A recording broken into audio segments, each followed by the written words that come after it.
아멘. 성경의 가르침에 따르면 이 세상에서 영원한 것은 세 가지밖에 없습니다. 첫째로 여러분 다 아시겠죠? 누가 영원할까요? 하나님. 둘째, 성경 말씀. 셋째, 성경 말씀대로 사는 사람. 이 세 가지가 영원하다. 성경이 그렇게 가르치고 있어요. 이게 제가 얘기가 아니고 성경 구절이 그렇게 가르치고 있기 때문에 한번 앞에 보시고 성경 구절을 여러분 써놓으시면 좋을 것 같습니다. 히브리서 1장 11절 12절 다 읽지 않겠습니다. 하늘과 땅은 없어질 것이나, 여기서 주가 누구예요? 하나님이에요. 하나님은 영원히 살아계실 것이며 그랬어요. 그 다음에 그 빨간 거 주 하나님이에요. 하나님의 연대는 끝이 없을 것입니다 그랬어요. 이게 하나님이 영원하시다는 거고요. 그 다음에 두 번째, 성경 말씀이 영원하다는 말씀. 베드로전서 1장 24절 25절을 보면은 모든 육체는 풀과 같고 그 모든 영광은 풀의 꽃과 같으니 풀은 마르고 꽃은 떨어지되 같이 읽습니다. 오직 주의 말씀은 세세토록 있도다. 성경 말씀은 영원하다. 그 다음에 세 번째, 요한일서 2장 17절 이 세상도 그 정욕도 지나가되 같이 읽습니다. 오직 하나님의 뜻을 행하는 자는 영원히 거하느니라. 아멘. 자, 이제 앞에 보고 한번 대답해 보세요. 이 세상에서 영원한 것 세 가지 뭐예요? 하나님, 성경 말씀, 성경 말씀대로 사는 사람. 아시겠죠? 근데 우리는 그냥 하나님 말씀 그러면은 성경만 생각하는데 하나님 말씀에는 세 가지가 있습니다. 자, 첫 번째, 기록된 하나님의 말씀, 그게 성경 말씀이에요. 다 아는 거예요. 기록된 하나님의 말씀, 성경 말씀. 두 번째로는 성육신하신 하나님의 말씀, 예수 그리스도예요. 요한복음 1장 14절 말씀이 육신이 되어 우리 가운데 거하시며 그랬죠. 말씀이 육신이 되어 우리가 누구? 예수님이에요. 예수님 원래 로고스예요. 말씀이에요. 그러니까 두 번째로는 예수 그리스도가 말씀이다. 그 다음에 세 번째로는 선포되는 하나님의 말씀, 설교예요. 설교. 그러니까 여러분 잘 보세요. 하나님 말씀에는 세 가지가 있다. 빨리 안 보이게 하셔야 돼요. 하나님 말씀에는 세 가지가 있다. 첫째로 성경 말씀, 두 번째 예수 그리스도, 그 다음에 설교 말씀. 아시겠죠? 그런데 여러분 성경이 없으면 예수님을 알 수가 없어요. 그렇죠? 또 성경이 없으면 설교를 들을 수가 없어요. 그런 점에서 이 성경 말씀이 굉장히 중요하다는 거예요. 네. 자, 우리 학생들 또 우리 어른들도 마찬가지지만 영국 세계사 공부할 때 영국 대영제국이 있었어요. 대영제국이 전 세계를 호령하던 시대를 대영제국이라고 하는데 그 대영제국을 호령했던 유명한 왕이 둘이 있어요. 여러분 많이 아시는 엘리자베스 1세는 1600년대, 그러니까 16세기 사람이고요. 그 다음에 그 사람은 45년간 왕노릇을 했어요. 가장 오랫동안 왕노릇한 사람이 64년 동안 왕노릇한 빅토리아 여왕입니다.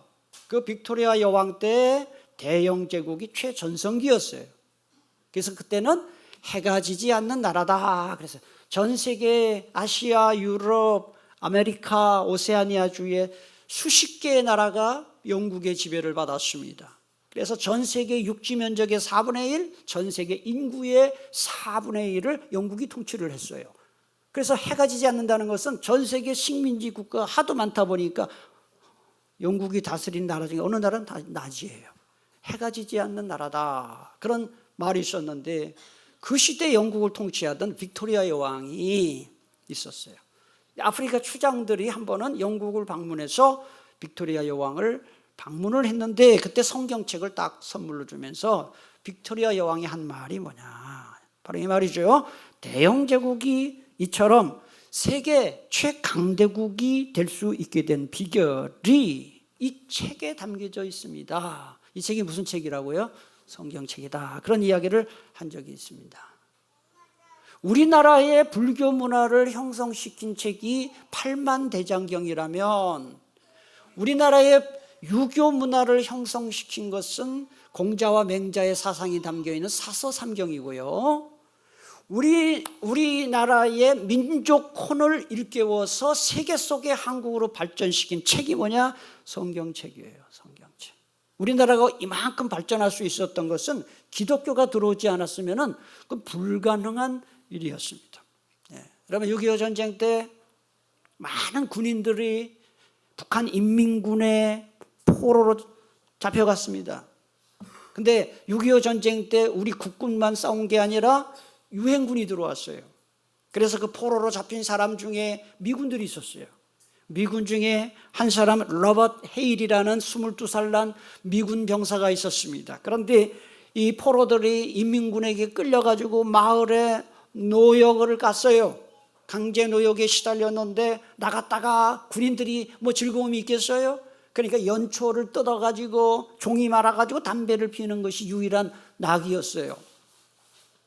근데 여러분 연초는 있는데 담배를 피려니까 이 종이 마리가 없는 거예요. 사람들이 난리가 난 거예요, 군인들이. 그런데 이 로봇이라는 이 미군 병사가 마침 성경책을 갖고 있었어요. 그러니까 군인들이 포로들이 담배를 피우려고 하니까 이 담배말이 그 재료로 이 성경책을 쓰면 좋겠다 싶어가지고 이 미군 병사에게 목에 칼을 대고 성경책 내놔라 그런 거예요. 근데 이 미군 병사는 굉장히 믿음이 좋은 병사였어요. 목숨을 걸고 성경책을 주지 않았어요. 왜? 담배 피우는 그 재료로 사용되는 거 너무나도 이건 아닌 거잖아요. 네. 그런데 안타깝게도 이 미군 병사가 시름시름 앓다가 죽게 되었습니다. 그자 자기가 죽기 일보 직전에 동료 한국 군인의 병사에게 자기 가족 사진 한 장하고 그 다음에 성경책을 주면서 이 성경책을 잘 좀 보관해 달라 그렇게 부탁을 했어요. 그런데 한국 군인이 뭔 믿음이 없으니까 그리고 주변에서 난리를 치니까 성경책을 줘버린 거예요. 그래서 이 군인들이 그냥 이 성경책을 다 찢어가지고 담배마리로 쓰려고 자기 주머니에 다 챙겨서 넣고 있었습니다. 근데 불과 며칠 후에 미군이 쳐들어와 가지고 이번엔 인민군이 다 포로로 잡힌 거예요. 그러니까 미군들이 이제 인민군을 포로로 잡았는데 국군들도 인민군의 포로로 잡혀 있었기 때문에 인민군 복장을 하고 있었다 이 말입니다. 그러니까 미군들이 이게 누가 인민군인지 누가 국군인지 알 수가 없잖아요. 그걸 가려내야 처벌을 할 거 아닙니까? 그래서 쭉 딱 줄 세워놓고 어떻게 가려냈느냐 하면은 그 주머니 속에 성경책이 있는 사람은 국군이다 이렇게 생각한 거예요. 그래가지고 담배 말아 먹으려고 성경책을 갖고 있던 군인 포로들이 성경책 덕분에 민민군으로 몰리지 않고 국군으로 몰려서 살아남았다 하는 그게 기사가 있어요. 기록이 있어요. 제가 더 이상 읽지는 않았습니다만 성경책이 은인이지요. 생명의 은인이지요. 그래서 그 중에 많은 사람들이 예수 믿게 되었다 하는 그런 이야기들이 기록으로 남아있어요. 성경책은 내가 예수 믿는다는 표시예요. 성경책을 읽는 사람, 성경책을 공부하는 사람, 성경을 암송하는 사람, 성경을 사랑하고 사모하는 사람이야말로 나는 예수 믿는 사람입니다라고 말할 수가 있는 거예요. 이게 성경을 전혀 읽지도 않고 공부도 안 하고 암송도 안 하고 묵상도 안 하는 사람은 예수 믿는 사람으로서 사실은 자격이 부족한 것이죠. 지금은 여러분 성경책 한 권 사는데 큰 부담되지 않아요. 그래서 별로 성경책에 대해서 이게 귀하다고 생각을 안 하는데 1450년에 이 구텐베르크가 이 인쇄술을 발명하기 전까지는 사람들이 성경책을 개인적으로 소유하는 것이 불가능했어요. 왜? 여기 비싸니까요. 성경책은 이거 다 베껴 써야 되는, 양피지에다 베껴 써야 되니까 성경책을 갖고 있는 것은 거의 불가능했어요. 또 성경책 아무나 베끼는 것도 아니에요. 저 양피지 가지고 얼마나 했어요. 양을 잡아야 가죽이 나오는데 그 가죽에다 저걸 쓰는 건데 도대체 양을 몇 마리를 잡아야 성경을 다 쓸 수가 있겠습니까? 예. 그리고 또 국가에서 공인받은 필사자만이 이걸 쓸 수가 있었어요. 그 고대에 1급 필사자들이 성경 이 100주를 베껴 쓰는 비용이 얼마냐? 그 받는 돈이 25데나리온인데 25데나리온은 노동자의 한 달 임금이에요. 그럼 예를 들어 봅시다, 여러분. 예를 들어 보는 거예요. 마태복음을 보면 마태복음 한 권만 해도 이게 몇 줄이냐면 2600행입니다. 아까 제가 말씀드렸죠. 100주를 베껴 쓰는데 노동자 한 달 임금이 든다면 2600행, 마태복음이 2600행을 베껴 쓰려고 하면은 계산해 보면 노동자가 26개월 월급을 다 털어놓아야 마태복음 한 권을 사는 거예요. 그러면 그게 얼마냐? 계산을 해보면은 그 26개월 노임인데 우리 현재 시가로 따져봅시다. 한 달 노임을 200만 원으로 잡을 때 그러면 26개월 노임이면은 얼마입니까? 5,200만 원입니다. 마태복음 한 권을 구입하는데 우리 시가로 칠 때 5,200만 원. 단순 계산입니다. 성경 66권을 이런 식으로 계산을 해보면, 단순 계산으로 해보면은 3만 데나리온, 우리나라 돈으로 20억 원입니다. 성경 한 권 살려면. 그러니까 이거는 못 사는 거예요. 제가 이런 얘기를 왜 합니까, 여러분? 옛날에는 이렇게 성경이 귀해가지고 회당에 가고 예배당에 가야만 앞에서 랍비들이 읽어주고 또는 목회자가 읽어주는 성경을 들을 수밖에 없었는데 우리는 성경이 많은데도 읽지 않고 있는 거예요. 그러니까 우리가 성경이 얼마나 귀중한지를 그렇게 모르고 있다 하는 것을 제가 말씀드리는 것입니다. 탈무드라고 여러분 들어보셨죠? 탈무드는 이 유대인들이 구약 성경 말씀을 잘 지키기 위해서 구약 성경 말씀을 잘 설명한 교훈집이에요. 그런데 이게 탈무드는 총 20권입니다. 그리고 페이지가 12,000페이지가 넘어요. 그러다 보니까 아주 독실한 신앙을 가진 사람이 아니면 평생 동안 탈무드를 읽을 수가 없는 거예요. 그래서 이거 계산을 해봤어요. 하루에 탈무드를 한 페이지씩 읽을 경우에 12,000페이지를 읽으려면 도대체 얼마가 걸리느냐? 33년이 걸려요. 그러니까 누가 그걸 읽겠어요? 그래서 1923년에 폴란드의 메이어 샤피로라는 랍비가 있었어요. 율법학자가 있었어요. 그래서 이분이 유대인들을 이 탈무드를 읽기 운동을 매일 한 페이지씩 탈무드 읽기를 시작한 거예요. 전 디아스포라 유대인들에게 그렇게 한 거예요. 그러면서 탈무드를 어느 나라에 있든지 유대인들이 읽으면서 같은 민족, 동질성, 그 다음에 영적으로 이 구약 성경을 해석한 거니까 영적으로 충만을 경험할 수가 있었던 것입니다. 여러분 다 아시지요? 세계에서 가장 유명한 상이 무슨 상입니까? 말씀해 보세요. 무슨 상이에요? 노벨상이죠. 그런데 세계에서 이 노벨상을 가장 많이 받은 민족이 어느 민족입니까? 유대인입니다. 통계를 보면 노벨 경제학상의 65%, 의학상의 23%, 물리학상 22%를 유대인들이 받았어요. 여러분들은 이게 별로 뭐 그런 거 하는데 그 놀랄 일이 왜냐하면은 유대인들의 인구가 많지 않아요. 유대인들의 학자마다 다르지만 전 세계에 흩어져 있는 유대인들의 인구 1,500만 명 잡아요. 우리나라 남한 인구가 5천만 명입니다, 여러분. 1,500만 명 디아스포라 유대인들. 그런데 미국의 인구가 3억 4천만 명인데 미국 인구의 3억 4천만 명 중에 2% 정도가 유대인입니다.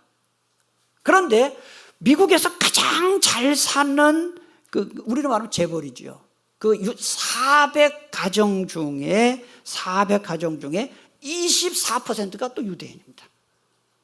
여러분, 이런 거를 보면서 많은 학자들이 연구를 했어요. 아니, 유대인들이 도대체 어떻게 해서 이렇게 노벨상도 많이 받고 미국에서 가장 잘 사는 재벌들의 24%가 유대인인가를 계속 연구를 하는 거예요. 이게 우연이 아니잖아요. 그러면서 많은 학자들이 가장 먼저 내린 결론이 뭐냐, 구약 성경을 해설한 탈무드를 이 사람들은 꾸준히 읽는 데서 하나님이 지혜를 주셨다, 이런 결론을 내렸어요. 여러분, 성경이 원뿌리인 탈무드를 읽기만 해도 이런 지혜를 하나님이 주신다고 한다면, 하나님의 말씀을 읽는 자에게 하나님이 얼마나 큰 복을 주시겠냐 하는 것입니다. 여러분, 자녀들에게요, 학원 보내고 하는 것보다 더 중요한 게 있습니다. 많은 부모님들이, 제가 참 내가 이해가 안 가고 안타까운 건, 학원은 열심히 보내는데 학원보다 중요한 성경 교육은 안 시켜요. 여러분, 자녀들 죄송하지만 성경 창세기부터 요한계시록까지 한 번이라도 다 읽은 자녀들 몇 명이나 있을까요? 그리고 그걸 가르치는 부모가 몇 분이나 계실까요? 여러분, 사람의 마음을 변화시키는 능력은 하나님 말씀인 성경밖에 없음을 믿으시기를 바랍니다. 성경을 자녀들에게 많이 읽도록 해야 됩니다. 한국 교회는요, 초창기부터 성경을 사랑하는 교회로 세계에 널리 알려져 있었습니다. 근데 그렇게 된 비결이 뭐냐? 서양 선교사님들이 한국에 처음 와서 그렇게 가르친 거예요. 우리나라에 온 서양 선교사님들이 중국에 선교사로 있던 네비우스 선교사님을 초청을 해가지고 우리 강의를 듣고 조선을 어떻게 복음화시킬 수 있겠는가 하는 선교 정책을 세웠는데, 그 핵심이 뭐냐 하면은 사경회예요. 이게 뭐냐면, 옛날에 1900년대 초기에 우리 조선의 이 교회에서 찍은, 예배당에서 찍은 성도들이 사경회, 성경 공부하는 장면이에요. 그래서 주일날만 성경 공부하는 거 부족하니까 일주일에 한 4일이나 일주일씩 날을 잡아가지고 모든 교우들에게 성경만 가르치는 거예요. 또 그것만도 부족하니까 선교사님들 여러 지역의 교회 교우들을 모아가지고 이번에 열흘 동안 또 사경회를 합니다. 이걸 대사경회라고 해요. 대사경회. 열흘 동안 계속 공부만 하는 거예요. 성경만 가르치는 거예요. 그것도 부족해서 각 교회에서 선발한 교인들을 모아서 한 달 동안 또 성경을 가르치는 월 사경회를 했어요. 제가 옛날에 청년 때는요, 봄, 가을로 교회가 부흥회를 했고요, 사경회도 많이 했어요.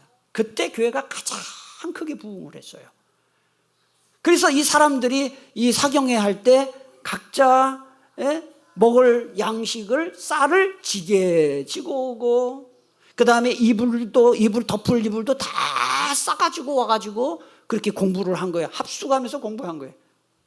저는 그게 짐작이 가는 게, 제가 청년 때 기도원에 뭐 하늘산 기도원이라든지 천마산 기도원이라든지 이런 기도원에 내가 덮을 이불 들고 갔어요. 들고 가가지고 그 대예배당에서 막 100명, 200명이 함께 있는 데서 잠을 자면서 말씀 듣고 은혜를 받았거든요. 우리 한국 교회가 이만큼 부흥하고 성장한 것은 하나님의 은혜인데, 그 비결이 뭐냐? 성경을 사랑하는 교회였다 하는 거예요. 교우들이 성경 말씀을 그토록 공부하는 걸 좋아한 거예요. 그래서 저는 교회에서, 우리 교회가 성경 공부 많이 하는데 이 성경 공부 열심히 안 하시는 분들 보면 정말로 안타까워요. 성경 공부를 해야 믿음이 자라는데 왜 이렇게 성경 공부를 안 하시는 분이 계실까? 옛날 제가 어렸을 때는 밥 말고는 먹을 게 없었습니다. 그래가지고 이제 설날이, 명절이 되면은, 이제 제가 시골에서 자랐잖아요. 그 마당에다가 큰 까만 가마를 이렇게 설치해 놓고, 설날이 되면은 거기다가 엿을 그냥 한 가마 했어요. 엿을. 옛날에 엿을. 그래서 엿을 집에서 만드는데, 그 엿 사 먹으면 간단하지만 엿 만들려면 밤새 그 불 떼야 돼요.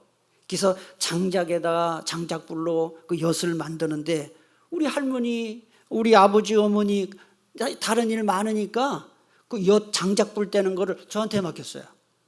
제가 3남 1녀 중에 장남인데, 그래서 저한테 맡겨가지고 우리 4남매가 교대로 장작 불 뗐어요. 근데 여러분 아세요? 불 오래 떼면 밤에 오줌 싸는 거 아세요? 그래가지고 그날 밤에 다 포대기에다가 오줌 싸요.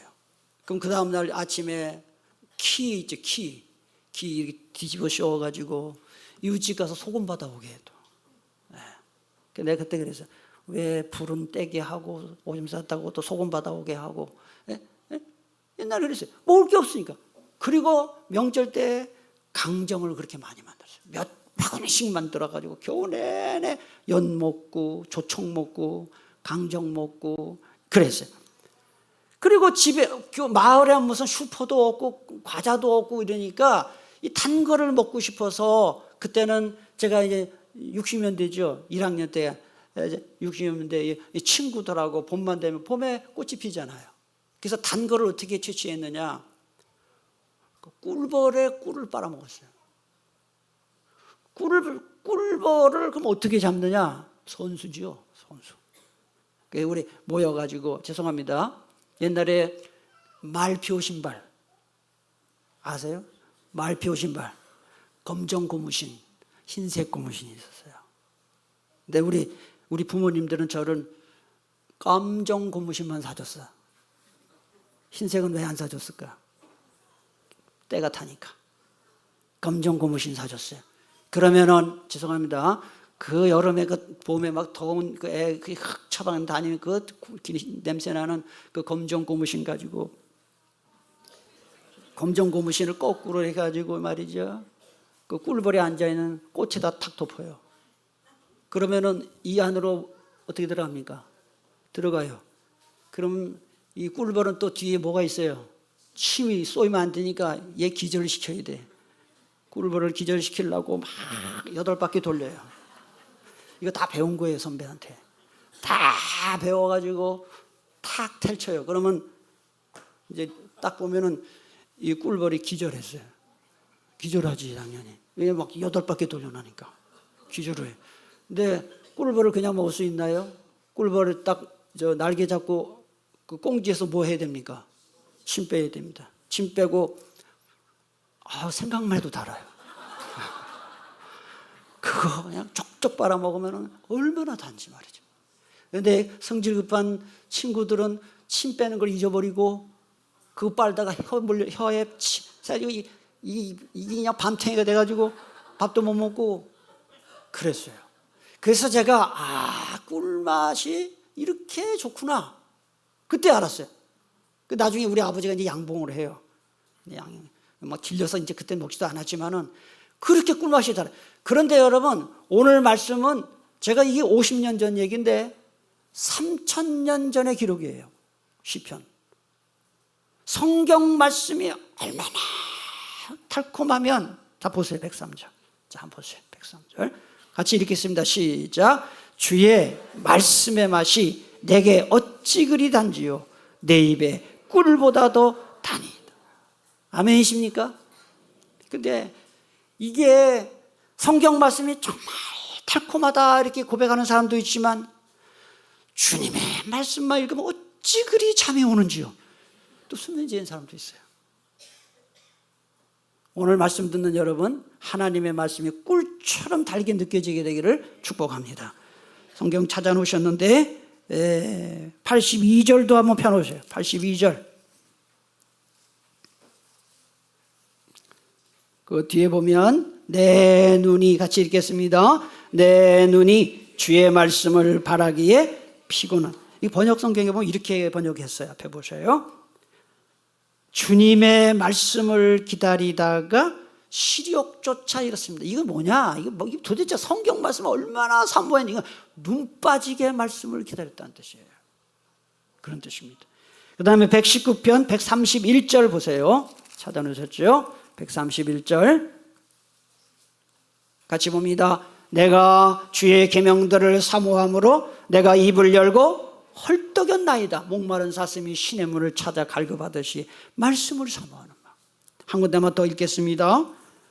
148절 보겠습니다. 148절 같이 읽겠습니다. 주의 말씀을 조용히 읊조리려고 내가 새벽녘에 눈을 떴나. 이 번역 성경에 보면 더 멋있게 번역을 했어요. 앞에 보셔요. 같이 읽겠습니다.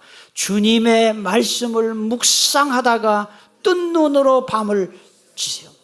성경 말씀을 읽으니까 너무너무 좋아서 밤샜다는 거예요. 이게 시인의 고백이에요. 저는요, 제가 목양실에서 어디 외부 활동했을 때는 그렇지 않지만, 목양실에서 어떤 아침에 출근해가지고 점심 먹을 때까지 한 번도 자리에 일어나지 않고 성경을 연구하는 일이 자주 있어요. 성경을 연구하면 그렇게 달콤하고, 시간 가는들 밥 먹을 시간이 돼도 모를 정도로.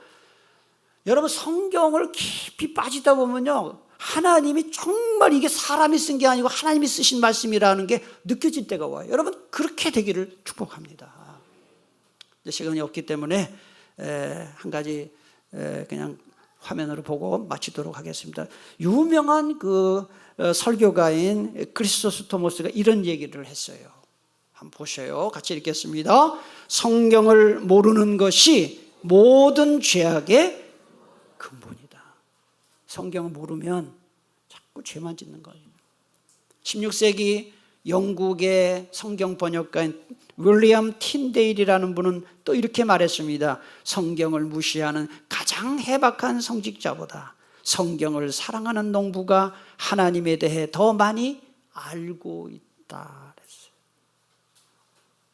오늘 온가족 예배 성경 암송 대회를 하면서 다시 한번 우리가 성경 말씀을 더 사랑하고 묵상하고 성경을 배우기에 힘쓰는 저와 여러분 다 될 수 있기를 축복합니다.